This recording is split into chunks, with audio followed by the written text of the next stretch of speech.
नमस्कार, आप देख रहे हैं प्राइम टीवी और मैं हूं आपके साथ मुस्कान उस्मानी। बुलेटिन की शुरुआत करेंगे बड़ी खबर से, जहां 2024 को लेकर अपनी तैयारियां शुरू कर दी है और लोकसभा को फतह करने के लिए बीजेपी मिशन डिमोलिशन में भी जुटी हुई है। इसी क्रम में लखनऊ में भाजपा के रवि भारद्वाज और गंगाधर कुशवाहा को पार्टी ज्वाइन कराई गई है। वहीं रवि भारद्वाज की पार्टी में शामिल होने पर कई संगठन और पार्टी बीजेपी का विरोध भी कर रहे हैं। आखिर क्या है, इस रिपोर्ट को देखिए वजह। 2024 की बिसात बीत चुकी है। सभी पार्टियां अपने कील काटे दुरुस्त करने में जुट गई हैं। ऐसे में विपक्ष की राह में रोड़ा बनी खड़ी बीजेपी विपक्षी मंसूबों पर पानी फेरते नजर आ रही है। बीजेपी मिशन 2024 को लेकर मिशन डिमोलिश के तहत विपक्षी पार्टियों को तोड़ने में लगी हुई है। इसी क्रम में बसपा से आने वाले नेता रवि भारद्वाज ने बीजेपी ज्वाइन कर ली। रवि भारद्वाज के बीजेपी ज्वाइन करने के बाद से उनका विरोध भी शुरू हो गया है। रवि भारद्वाज जी का मैं पहले का बैकग्राउंड बता देना चाहता हूं। 2022 में वे विधानसभा चुनाव लड़े और योगेंद्र उपाध्याय जी के खिलाफ चुनाव लड़े। और जैसा कि अभी उत्तर प्रदेश से संगीन अपराधी जो है माने गए हैं अतीक अहमद, उनसे कहीं ना कहीं मुख्तार अंसारी, अतीक अहमद, उनसे कहीं ना कहीं उनका क्लोजनेस बताई जा रही है। और उसी में उनको आगरा की एटीएस ब्रांच ने उनको 3 या 4 दिन के लिए शायद रिमांड पे लिया था। और उसके बाद आज वे भारतीय जनता पार्टी ज्वाइन कर लेते हैं। और उत्तर प्रदेश में भारतीय जनता पार्टी लगातार दुहाई दे रही है कि उत्तर प्रदेश अपराध मुक्त होगा। तो आप तो अपराधियों के सलाहकारों को भारतीय जनता पार्टी ज्वाइन करा रहे हैं, जो अपराधियों को संरक्षण दे रहे थे उनको भारतीय जनता पार्टी ज्वाइन करा रहे हैं। तो निश्चित रूप से उत्तर प्रदेश में अपराध कैसे खत्म हो जाएगा, ये तो खुद ही अपराधियों को संरक्षण दे रहे हैं। रवि भारद्वाज के भाजपा में शामिल होने के बाद कई हिंदूवादी संगठनों के द्वारा रवि भारद्वाज का माफियाओं से संबंध को लेकर विरोध किया जा रहा है। पार्टी में ऐसे ऐसे लोग हैं जिन पर अगर मेहरबान हो जाए तो पार्टी और ऊपर स्तर पे बढ़ जाए। उन पे तो बीजेपी ध्यान नहीं दे रही है।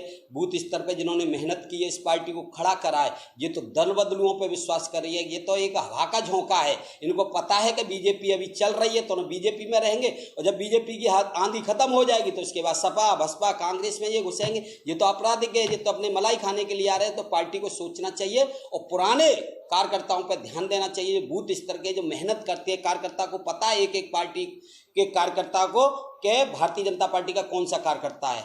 मैं रवि भारद्वाज का बहिष्कार करता हूं और उसके पार्टी में ज्वाइनिंग होने का, जिससे और मैं पार्टी से मांग करता हूं इसको पार्टी से जल्दी जितनी जल्दी उसको पार्टी में लिया उतनी ही जल्दी उसको पार्टी से बाहर किया जाए।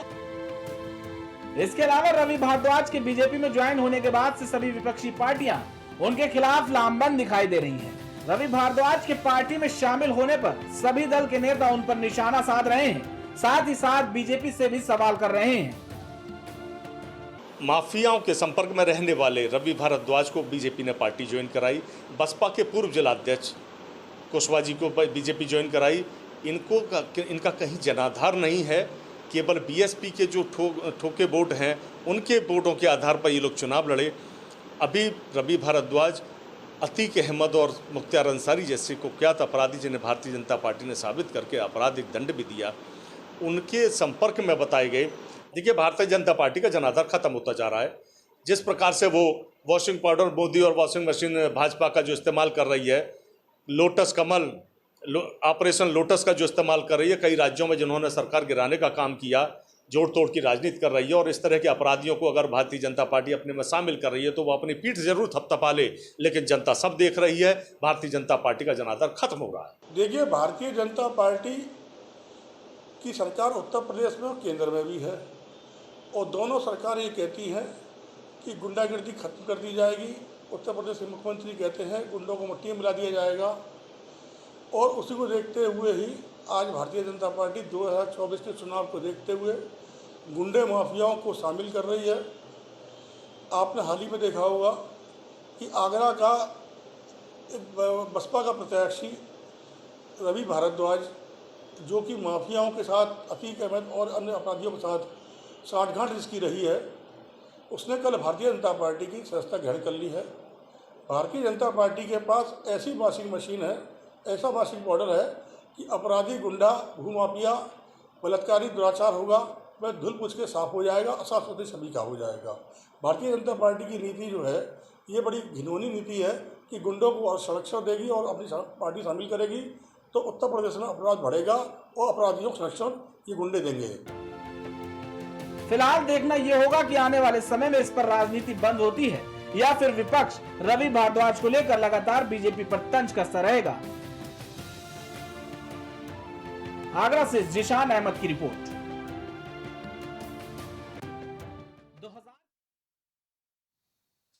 तो ज्ञानवापी मामले के बाद अब कई हिंदू संगठन दूसरे मस्जिदों पर भी कार्रवाई करने की अब मांग उठा रहे हैं। इसी कड़ी में यूपी सरकार के राज्य मंत्री ठाकुर रघुराज सिंह ने भी देश भर के सभी मस्जिदों को सवालों के घेरे में खड़ा करते हुए कहा कि देश भर के 4 लाख मस्जिदों पर औरंगजेब ने अतिक्रमण किया और मंदिरों की जगह मस्जिद बनवाई है। ऐसे में अब वक्त आ गया है कि इन सभी 4 लाख मस्जिदों को हिंदू समाज को वापस कर दिया जाए। देखिए, ज्ञानवापी पे कोई कार्रवाई नहीं है। हिंदू भावनाओं का सम्मान करना चाहिए, क्योंकि 150 करोड़ में 120 करोड़ हिंदू हैं। इसलिए औरंगजेब ने 4 लाख मंदिरों को तोड़वा कर मस्जिद बनाई थी। इसलिए मैं तो ये कहूँगा कि पूरे देश के 4 लाख मंदिरों को तत्काल प्रभाव से हमको हिंदू मंदिर बना देना चाहिए। हिंदुओं की भावनाओं को ठेस नहीं पहुँचानी चाहिए। अब खबर सुल्तानपुर से है, जहां सड़क सुरक्षा पखवाड़ा कार्यक्रम का आयोजन किया गया है। यह आयोजन सैमफोर्ड स्कूल में किया गया। इस दौरान डीएम ने बताया कि सुरक्षित और सुगम यातायात के लिए ट्रैफिक नियमों के बारे में लोगों को जागरूक किया जा रहा है। साथ ही लोगों को सड़क सुरक्षा के नियमों का पालन करने और सड़क पर चलते समय हेलमेट लगाने की भी अपील की गई है। इस मौके पर जिलाधिकारी के साथ ही तमाम जो अधिकारी हैं वो भी मौजूद रहे। आप सबको बहुत बहुत धन्यवाद सुल्तानपुर प्रशासन को, ARTO डिपार्टमेंट को, जिन्होंने सैमफोर्ड विद्यालय को आज पहली बार ही नहीं, आप तो जानते हैं, बार बार चुना है। विद्यालय के माध्यम से जो बड़े बच्चे हैं ये अलग अलग गांव से हैं, अलग अलग शहरों से। मैं आपको बताऊं, मुसाफिर खाना से। उद्देश्य बच्चों के माध्यम से परिवार तक पहुँचाने का है। सड़क सुरक्षा जीवन रक्षा। सुल्तानपुर में सैमफोर्ड स्कूल में हम लोगों ने सड़क सुरक्षा पखवाड़ा का आयोजन किया है, क्योंकि 17 तारीख से सड़क सुरक्षा पखवाड़ा जो है वो मनाया जा रहा है, जिसमें ट्रैफिक रूल्स के बारे में प्रचार किया जा रहा है। यहाँ पर बच्चों को उनके पेरेंट्स तक और रिलेटिव्स तक मैसेज पहुँचाने के लिए एक अच्छा जागरूकता अभियान चलाने के लिए कन्वे किया गया है। यातायात इस समय पखवाड़ा मनाया जा रहा है। यातायात के नियम देखिए 2 पार्टों में डिवाइड है, एक 4 व्हीलर के लिए, एक 2 व्हीलर के लिए, एक कॉमन। तो 2 व्हीलर के लिए आप प्रॉपर हेलमेट का प्रयोग करेंगे 2 पहिया वाहन चलाते समय, और हेलमेट का भी प्रयोग प्रॉपर नॉट के साथ करेंगे। ऐसे लगाने के बाद पूरा लॉक करेंगे तो चलेंगे, जिससे हेड इंजरी से आदमी बचे। कारण है कि इस समय मैक्सिमम जो दुर्घटनाएं हैं वो 2 व्हीलर के साथ ही हो रही हैं, और जो डेथ ऑफ काजेज है वो 2 व्हीलर के चालकों के ज़्यादा हैं। 4 व्हीलर में आप प्रॉपर सीट बेल्ट लगाएंगे। सीट बेल्ट भी प्रॉपर ना करके ऐसे नहीं है कि कैजुअली लगा लेंगे। उसका फ़ायदा ये है कि सीट बेल्ट अगर लगा है तो जो आपके बॉल्व लगे हैं, जिसको आप सेफ्टी बॉल्व कहते हैं, वो खुल जाते हैं। अगर वो प्रॉपर नॉट नहीं है तो वो खुलते नहीं हैं।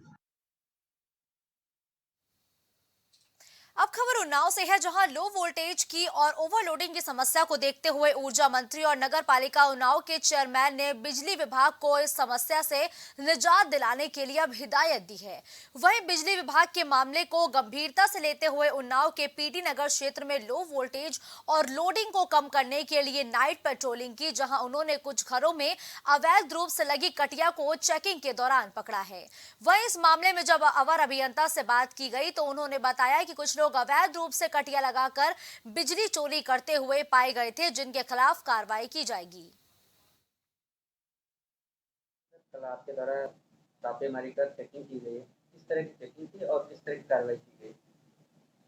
कल हमारे माननीय ऊर्जा मंत्री जी व चेयरमैन सर के निर्देश के अनुसार फील्ड में जो है लो वोल्टेज की समस्या तथा ओवरलोडिंग की समस्या आ रही है, उसको कम करने के लिए ऊपर से प्राप्त निर्देशों के अनुसार नाइट पेट्रोलिंग करके अवैध कटिया जो लगे हुए थे उनको हटाने की कार्रवाई करनी थी।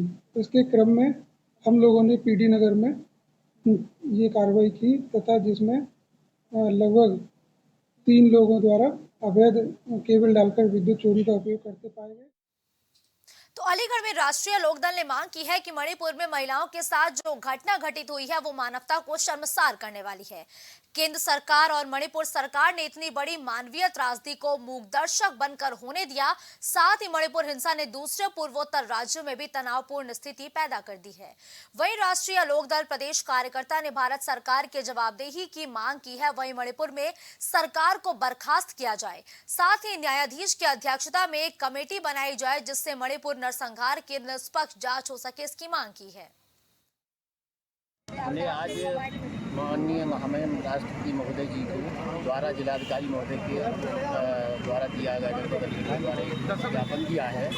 मणिपुर में जो हिंसा विगत दिनों से चल रही है महिलाओं पर और बर्बरतापूर्वक लाठी निर्वस्त करके उनको कहा जा रहा है, ऐसा मानवीय कृत्य मणिपुर में इतनी दिनों से ये हिंसा चल रही है। आज तक सरकार ने या मोदी जी ने कोई भी वक्तव्य इस हिंसा के ऊपर सदन में मोदी जी ने एक शब्द भी नहीं बोले।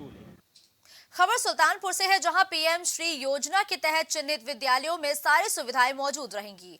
इससे पहले चरण में 31 विद्यालय इस योजना के लिए चिन्हित हुए थे, लेकिन अब राज्य परियोजना निदेशालय ने 16 विद्यालयों की लिस्ट तैयार करके भेजी है, जिसमें 12 कंपोजिट विद्यालय और 4 प्राथमिक विद्यालयों का नाम शामिल है।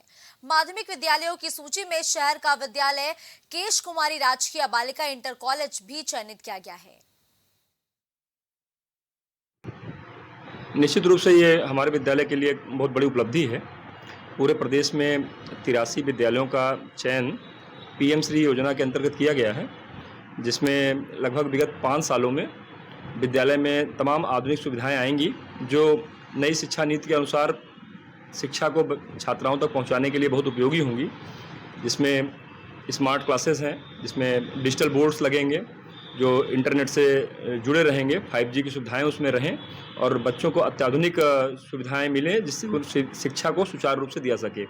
इसके अलावा ई-लाइब्रेरी की भी सुविधा रहेगी। आधुनिक शौचालय होंगे जो टाइल्स और स्वच्छता से युक्त होंगे।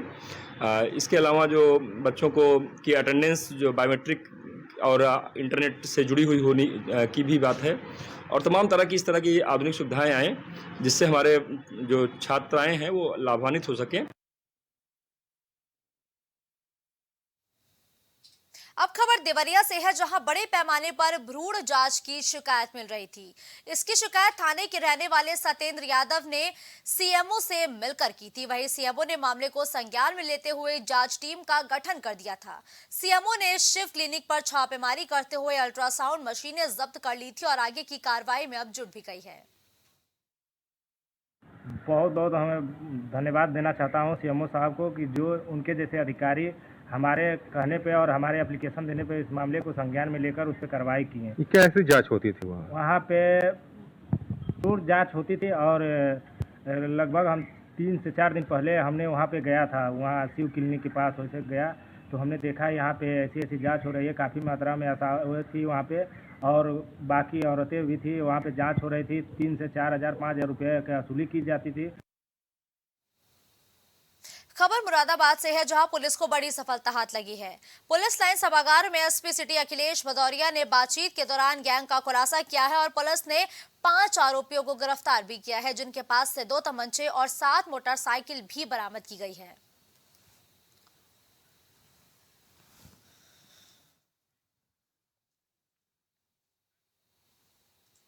खबर अलीगढ़ से है, जहां एक युवक ने ट्रेन के आगे छलांग लगाकर आत्महत्या कर ली है। पीड़ित परिजनों ने एसएसपी को प्रार्थना पत्र दिया है। दरअसल युवक पर 3 लाख रुपए देने का दबाव बनाया गया था, जिसके वजह से युवक ने आत्महत्या कर ली है।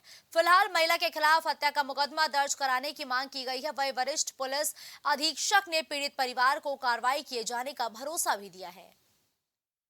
सर, मेरा बेटा जो है बीए फाइनल का छात्र था। पूरे मोहल्ले में किसी भी आदमी से किसी से उसका कोई लड़ाई झगड़ा नहीं होता था। पढ़ने में बहुत ही होशियार था, कभी फेल नहीं हुआ।